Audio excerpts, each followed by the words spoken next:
Hello and welcome. We're so glad to have you with us, whether you are joining us live or watching the replay. My name is Imran, and I'm excited to be hosting this Edpuzzle live event, one of many. We have some repeat viewers. I recognize some of the names. One of many where we will discuss and learn about best practices in teaching and learning. I hope you are in the pink of health and in the chat, whether you are joining us on Facebook, Twitter, or YouTube. In the chat, tell us where you're from if you haven't done so. Go ahead, tell us where you are from. In the meantime, a bit about myself. I'm with the Edpuzzle team and I work with teachers and schools, especially those in the Asia Pacific region, to engage their students through the power of video learning. Now, I have a guest with me today, Tim Bray. Now, Tim has been in education for 25 years as an English teacher, an edtech coach, and an administrator. So 23 of those years have been at international schools, and out of those 23, 22 in one-to-one computer environments. He is a Google certified trainer, certified in 2017, and Apple Distinguished Educator, class of 2008. He is an advocate for the effective and efficient use of technology in teaching and learning, and he is the principal of American STEM Prep Daegu in South Korea. Let's bring him on and say hello. Hi, Tim. Hey, hi, how are you? How are you today? I'm good, thank you. I am great, thanks. It's great to be here. How's your week so far, Tim? Pretty good. We actually just got done with a robotics professional development today. It was really fun. We had a lot of good times. Oh, so professional development for the teachers. Yes, it was. I'm sure they had a lot of fun and joy playing with robots, which usually the students would play with. Yeah, no, it's great because you got to see teachers. They all really kind of like got into it and really kind of gave over to the whole process of designing something. And it was funny because at first they were a little bit apprehensive, but then within a few minutes they had all just like all the barriers were down, and it was like, let's just have fun and try to learn how this works. So it was really great to watch, and it was great to be part of. Yeah, that's the best part when you're having fun and you don't realize that there's learning involved. And as educators, that's what we try to do sometimes. Maybe not all the time, but it never hurts to have some fun in the learning process. Absolutely, and I think that's kind of like, in a lot of ways, the sweet spot, right? It's like if you're having a good time, but you're also learning, that's like a really good mix. That's like the magic right there. Exactly. So some of you have joined us before. You will know that usually at the start, we start off with a quick game called Two Truths, One Lie. And usually I would ask my guest to give three statements. Two of them are true, one of them is a lie. I wouldn't know which is which, and it's my job to guess which one is the lie. So Tim, go ahead and tell me your three statements. All right, three statements are, first one, technology can be used to grow your PLN. Two, you must be an expert in order to have a PLN. And three, a PLN is made up of mentors and mentees, and those roles are constantly changing and evolving. Wow, I thought it was going to be easy, but that's quite tough. The first one is obviously... Wait, what was the first one again? The first one is... Technology can be used to grow your PLN. Okay, that's true. That's too easy. That was a gimme. That was easy. You must be an expert in order to have a PLN. And the third one is the roles are interchangeable. Right. So I was an educator myself, and I know for sure that the second statement is a lie, because I think anyone can be part of a PLN. You don't have to be the one dishing out the advice. I think everyone has some experience, has some background, and therefore, you don't have to be an expert. Am I right? You are absolutely correct. That is a misconception. You do not need to be an expert. If you are an expert, it's obviously very helpful, because that mentor-mentee interchange that goes back and forth, you can contribute a lot in your area of expertise. But a lot of times, like I'm in PLNs all the time where I'm probably, you hear people say, who's the smartest person in the room? I'm rarely the smartest person in the room. I'm usually very close to the least smartest. So it's a great way to grow and learn things on your own, for yourself and on your own. But also if you do, like I said, have expertise, it's a good way to share that knowledge with other people who are also looking to be helped. Nice. And just in case some of our viewers are wondering, PLN means Professional Learning Network, and that's what we're going to talk about today. So take it away, Tim. Let's talk about developing a PLN, especially with tech. Great. Yes, absolutely. Let me just advance the slide real quick. All right. So I gave us just a simple definition. I think it's probably a known one now, although I do still hear it thrown around a lot: personal learning network and professional learning network. And so I thought I'd just kind of briefly talk about that. They're both basically interchangeable, but what I think of when I think of a professional learning network is that's the one you're using to advance your career, to maybe learn new skills that you need, or new theory or knowledge that you need in your profession. Whereas personal could be something maybe you just want to learn how to do some kind of art that you've never done before, and you might watch a YouTube video, or you might join a group of people who talk about how to do that. I have a friend in Canada who has a yoga studio, and so she does a lot of art and yoga. It's like a therapy type of thing. And a lot of people who are doing art with her are doing it for the first time. And so that's an example of sort of like an outshoot of like, oh, people got together for yoga. That was kind of the focus, but then they also do this art to kind of express themselves. So that's the idea of a personal one. So like there's crossover, but those are the two different versions of that statement we usually hear.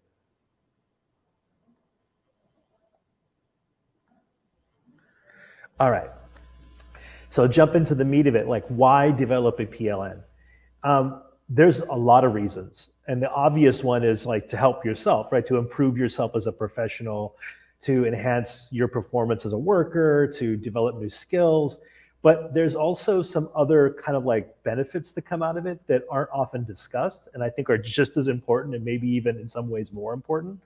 For example, we've just kind of closing out the job fair season for recruitment for international educators. And I knew about a bunch of jobs that were available before they even posted, because I have a really strong PLN. And so people were saying like, hey, our school's going to have an opening. We know this guy's leaving. We just haven't announced it yet. Or, hey, we know that this growth position is going to come up. So it would behoove you to go ahead and apply now, let them know that you're interested. And so in addition to learning and growing as a professional, you can also improve your career. You can advance yourself. You can find a job at a better location or at a school you prefer to work at. So that's definitely a strong second reason to develop a PLN. And I think the third one is education can be kind of a lonely job in a lot of ways. Sometimes depending on your school, you might be in a situation where you're the only English teacher, for example, for grades 7 to 12. And there isn't really anybody to like bounce ideas off of and ask things to. And so having a PLN gives you another group of people that maybe aren't necessarily in your building or in your location that you can interact with and ask questions to and bounce ideas off of. And so again, it kind of takes away some of the loneliness that can happen. I think especially for administrators, they often say, oh, being a principal is a very lonely job. But there's lots of groups that are made up of professionals that are administrators, and they interact with each other and they ask questions to each other that they're hard to ask. Like it's really difficult to ask your faculty what you should do about a certain personnel issue. But if you ask other administrators, a lot of times those people have already been through a similar experience, and they'll share with you a very, how they handled it, or what resources they used, or where they turned for help. So Tim, I was a teacher from 2005 to 2022. So that's 17 years. And I have to say that when I first started, I thought a learning network was the meetings that you had in school, with your fellow teachers. So to me, as far as I could tell, those were the only learning networks that existed. And, when I sign up for courses, maybe I meet some teachers outside, but other than that, we didn't really have groups, whether formal or informal, where we could exchange ideas, tips, and so on. So I'm thinking maybe things have changed. Certainly now there are WhatsApp groups, there are Twitter chats, there are many other things, many other ways that you can network with teachers. So I'm thinking that as technology changed, as new things came up, Twitter chats and all that, how learning networks came to be also changed. And maybe that's why today we're not just talking about PLNs, but about how technology can help support the PLN. Any thoughts? Yeah, definitely. I'm older than you, so I'm gonna go ahead and like out myself. Like I grew up in the pre-internet age, and then my early part of my career was like sort of at the incubation stage of the internet, and so we were still very much in that same mindset. Like professional development was often considered something that was done to you, not something you engaged in. Right? It was like, oh, the principal's going to give us a lecture on bloodborne pathogens today, which I'm not saying that those things aren't valuable to know, they are, but technology gave us a way to go beyond that in a lot of ways. And um, it's really fascinating because you can end up really talking and learning a lot from people that aren't even on the continent you're on, which is just amazing. And that was just something that wasn't available not that long ago. And so in one way, I'm sort of envious of the teachers that grew up sort of during the internet age, or like grew up and always knew about the internet, because I think it kind of gave them an ability that like a lot of us, we had to learn to do, which is fine. But I think also there's still some people that still have that. Maybe they worked in a school system where that was still sort of the sit and get kind of approach to PD, and they've never really had someone explain to them, like, you don't have to learn that way anymore. Like, you can actually go out of your way to find a group of people and interact with them and learn things that you want to learn and things that are valuable to what you're doing, in addition to what your school might be offering. Cool, very interesting. I think I like having straddled both eras, pre-internet, not quite pre, but the very early years of the internet, and also having seen how everything has changed as email and Twitter and Facebook groups and Telegram groups became more and more common. Yeah, okay. Definitely. Yeah. All right. So on to the next slide.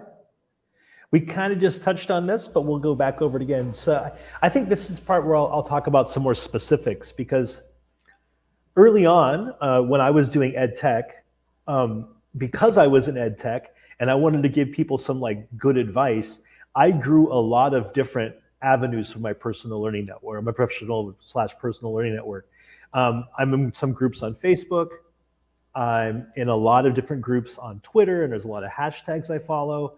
I'm in LinkedIn, and I'm in some groups there that I interact with. And then, like just you said, like there's some other ones that I have, like, there's a group of people I still interact with from my edtech team from before on WhatsApp. And so those are all really great avenues for me. But I actually, when I talk to people, I don't recommend that they have so many, because I think that can feel like overwhelming. Like, you tell somebody like, well, I have this and this and this. And it's like, whoa, man, I don't have time for that. Like, that's way too much. And you don't need to do that. Like, I did that because I felt as an ed tech person, it was good for me to be able to give people practical advice. But when I give advice, what I usually tell people is choose something that's comfortable for you. If you like Facebook and Facebook's easy for you, join education groups on Facebook. If you like Twitter and Twitter's fun for you and engaging, then use Twitter, like use LinkedIn.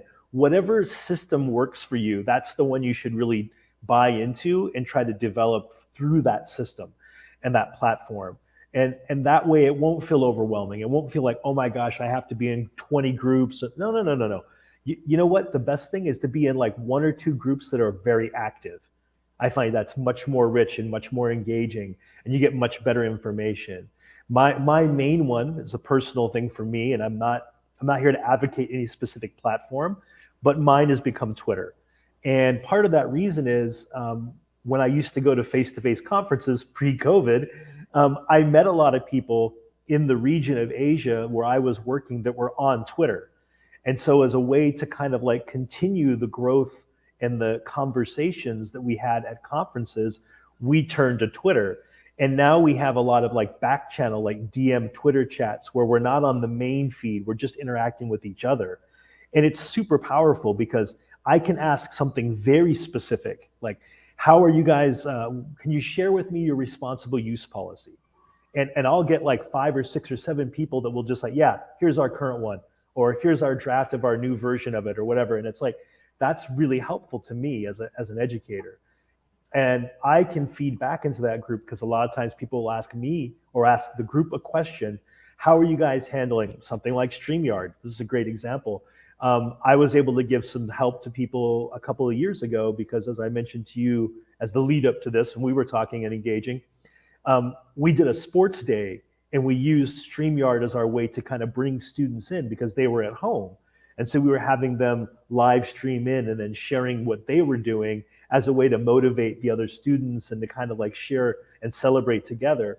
And so I was able to share that experience with other teachers because a lot of the people out of my group were like, what's this thing StreamYard? What's it worth? What do you do with it? And so I was able to give some like actual real like examples of things we had done as as a learning community that a lot of people were like, oh wow, now that's a reason why I'd want to try this like platform. Like that sounds really cool.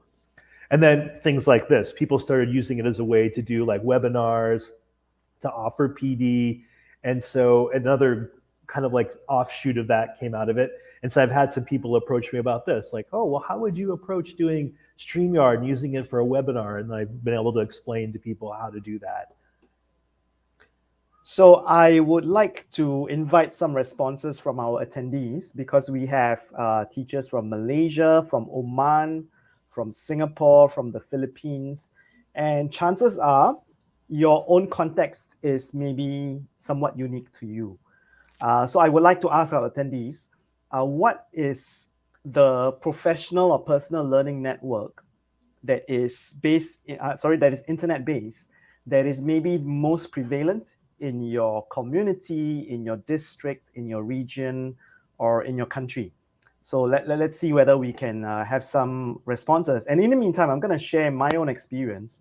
I first used Twitter for PLNs very recently, only in 2019. And the reason I used it was because I went to Australia for because I just received the Apple Distinguished Educator certification or the title. So I forgot what it's called, but I think the institute was in Australia.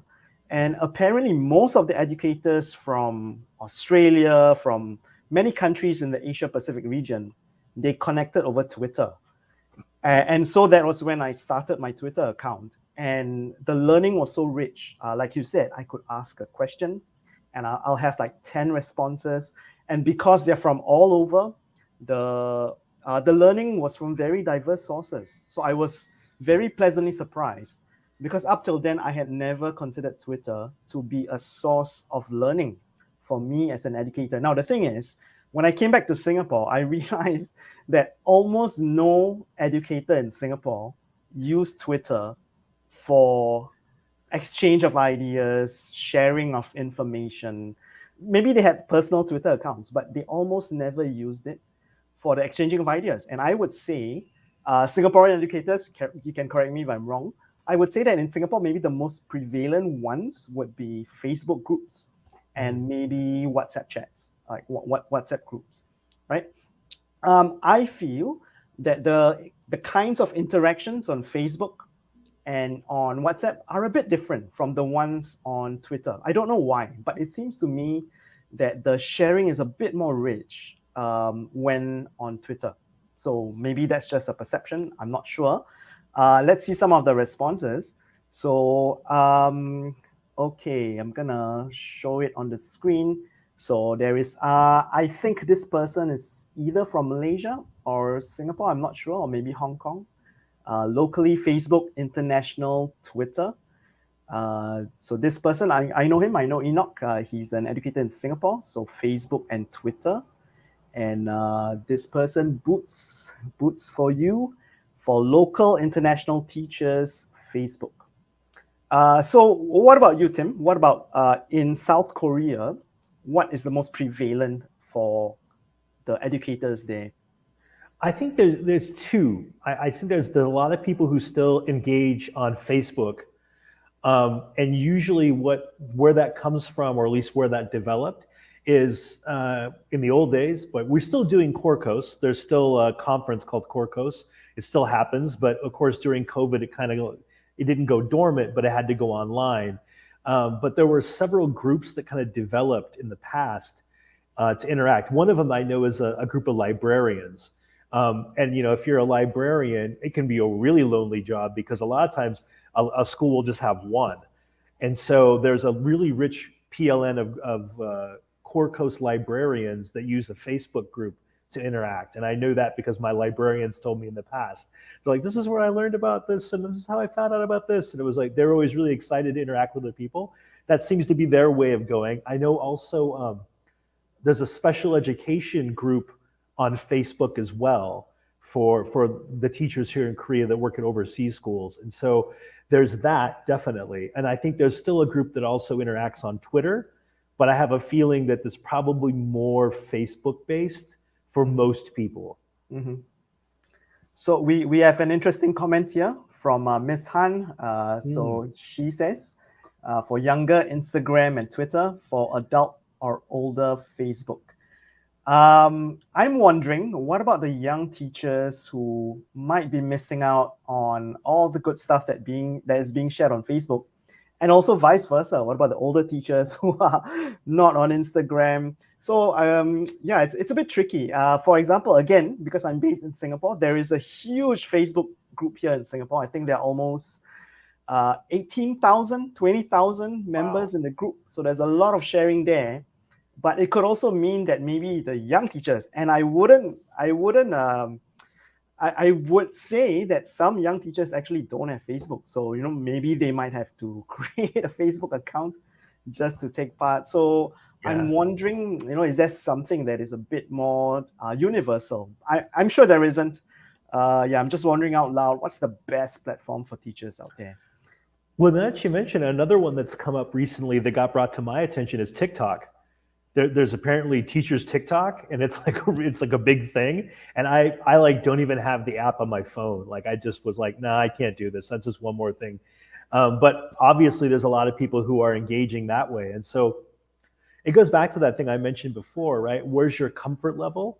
And yeah, there might be things being missed out. And that's unfortunate if all the old people are on Facebook and all the young people are on something like, Twitter or TikTok. But I imagine there's probably a through line. There's probably some people who just like me, like right now, I have 3 different kind of conduits, maybe even 4 if you want to call WhatsApp one.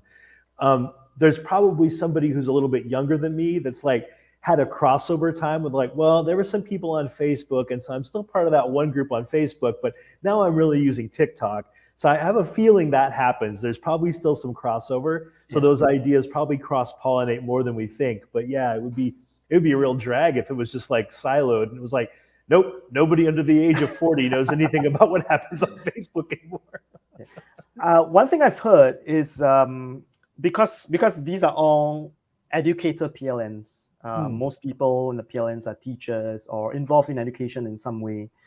So one thing I've heard is you should be where the students are, because if you're in that medium, then you maybe kind of understand, okay, this is what my students are doing. This is how they interact with each other. And maybe, as educators, when we interact with each other on this platform, we kind of get into the minds of the students. And that is why some teachers, some educators, they're moving into TikTok. They are interacting with each other on TikTok. Perhaps my gut feeling is maybe the critical mass isn't there yet, because it seems like it's still more of a platform for consumption, maybe not yet an exchange of ideas and information. Well, you know how it works. By the time it becomes something like that, the kids will have moved on to the next thing. They're always a step ahead of us when it comes to stuff like that. Okay, let's talk about what educators can do. What's next? All right. And this gets we touched on this a little bit, but I'll come back to again. I like to advocate and tell people that, again, I'm not here to advocate for a certain platform or a certain method. Just engage with one. Like, I think the hard part for some people is that those first initial steps, when they've tried to they tried on Twitter, but it didn't happen. They couldn't figure it out. They joined the wrong Facebook group and there was no interaction going on. And they're like, what's this all about? This isn't any fun. And maybe, they've experimented here and there, but they haven't quite hit the groundswell where they have enough people in their network where they can get the information that they're looking for and maybe even be able to share information with other people. And that's important. That's one thing I would like to say. If you do join something like a Facebook group or a LinkedIn group, I'm always really cognizant to check and see how much activity there is in the group. And I'm very much into pruning my social media. So if I joined a group of principals. Actually, I joined 2 on Facebook because there seemed to be the biggest network of them on Facebook. And I immediately found out that one of the groups, there just wasn't much interaction going on. Like there wasn't much being exchanged. People weren't really sharing ideas. It was more like just people kind of sounding off and venting about what their job was like and not really caring to have a really dialogue. And I just got out of that group right away. I was like, no, this isn't for me.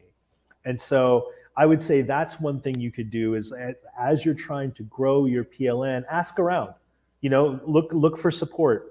Ask your friends, ask your colleagues, hey, where do you find this kind of information? If you have nobody in your personal, like your local network that's doing anything digitally, that's sad, but at the same time, that's probably not that uncommon still, as amazing as that is. Just keep looking.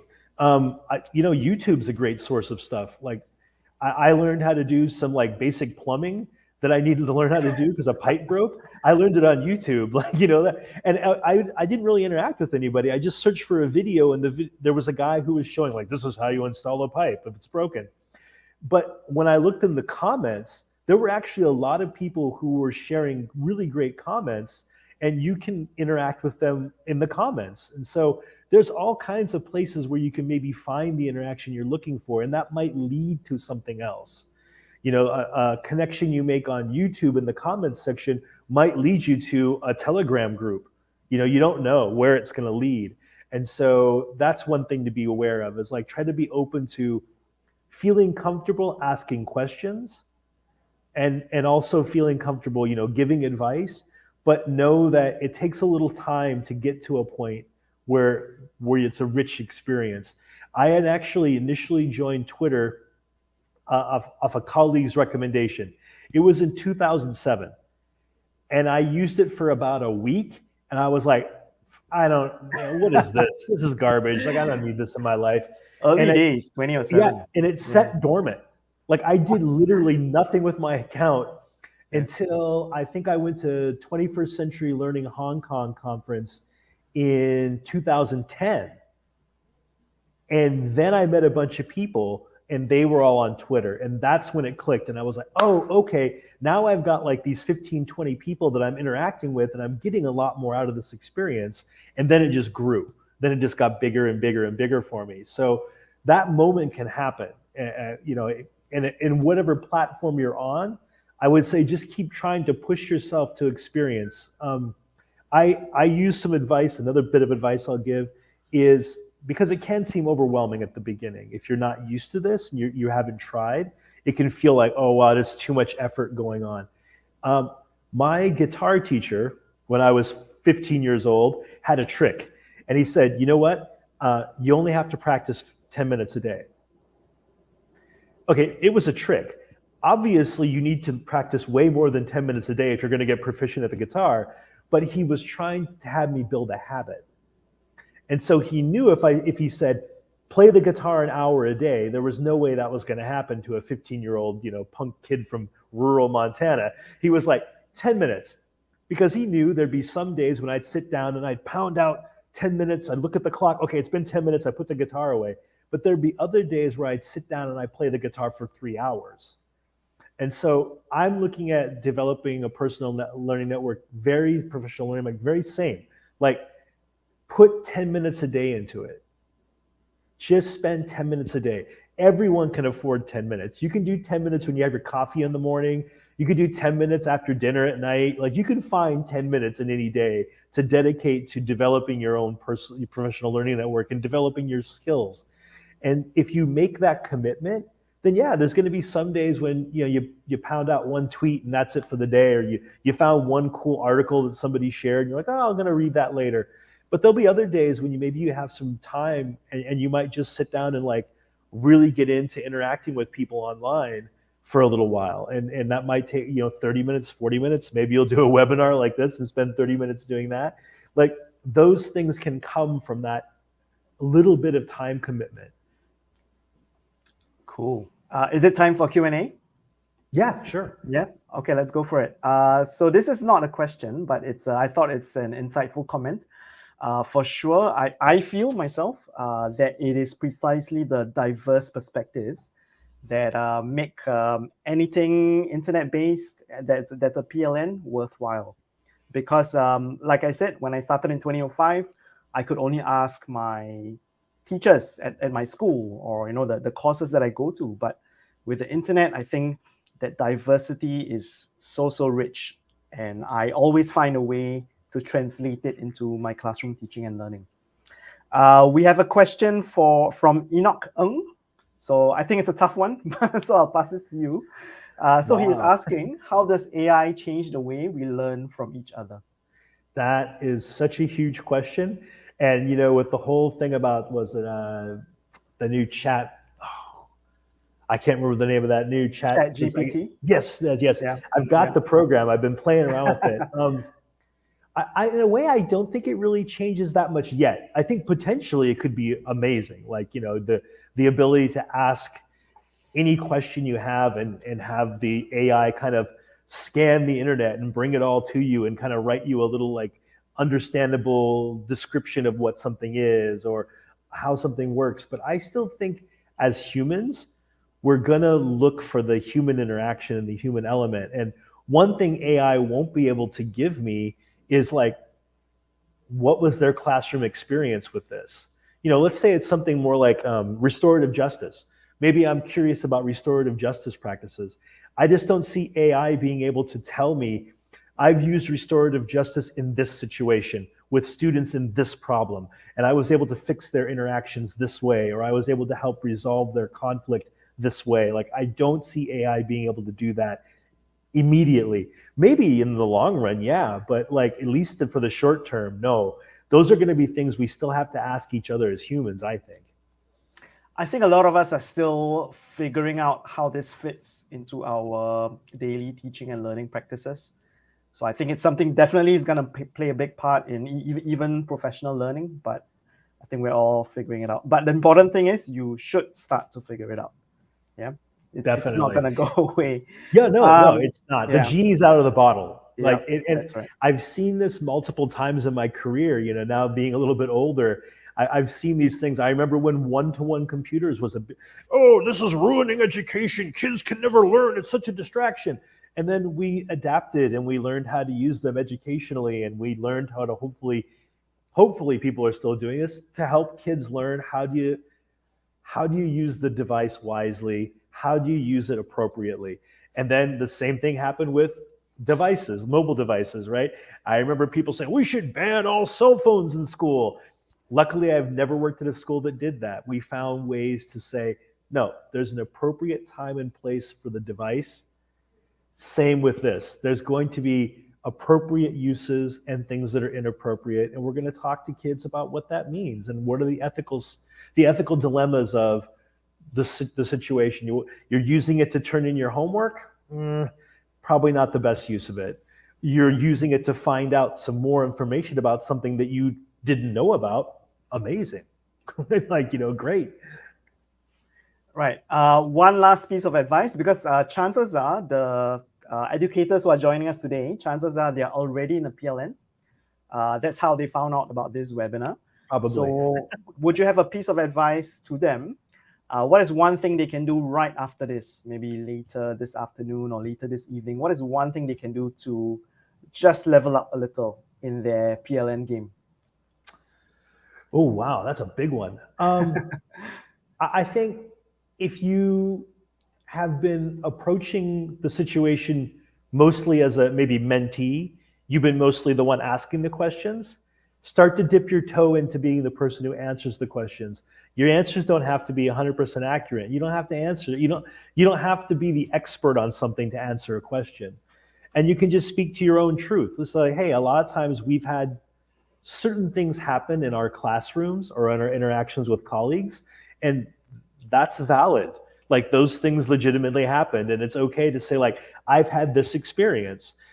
Know that someone's going to probably say, well, my experience was different. Okay, that's great. I'm glad you had a different experience, but this was mine. There's still a lot of value in that. And I think if you're someone who's been the mentor, so to speak, don't be afraid to ask questions, especially as something that's like, maybe like, AI, where it's maybe something completely outside of your frame of reference, your knowledge. Seek out people who are experts. Ask them, like, what should I be doing with this thing? Where does this fit in my life? I think that's the rich power, the power we really have in a PLN is that ability to change the roles of mentor and mentee, and that sometimes you're the person helping and sometimes you're the person being helped. And if you've been kind of lifting heavy on one of those sides, maybe try doing the other side a little bit. Think of it like karma. The nicer you are to people, the nicer people will probably be to you. The nicer things you do for the world, the nicer things will probably happen to you. Same thing. The more you're willing to help people in your PLN, the more people are going to be willing to help you. And if you look at it from that perspective, there's never probably going to be anything that is like an overwhelming challenge. You'll always be able to find the support you need, but you'll also be able to provide support to people who need it, who maybe just need it in a different way than you do. So I want to add on to that. So I think the most enjoyable PLNs I'm in are the ones where people are just giving and giving and giving. And it's not, as in what I mean is it's not just one or two people giving. Everyone is sharing ideas, exchanging ideas. But sometimes it's not there. So why not be the one to start, right? Be the one to start giving and somebody will respond. And like you said, we can always exchange roles. That's the time that we have for today. So thank you for your time. And I hope our attendees have learned as much as I have. What's going to happen in March is that we'll have a live webinar on gamification. So the speaker is Liu Yitie. He is an educator from Singapore. So if you see the QR code on your screen, you can scan that. And hopefully we will see you in March, where we're going to have a short webinar again. We're going to be talking about gamification in learning. That's going to be interesting. So thank you, everyone, for joining us. Thank you, Tim. We've been Tim and Imran. You've been great. Till next time, everyone. See you and have a good rest of the week. Bye-bye. Thanks. Bye.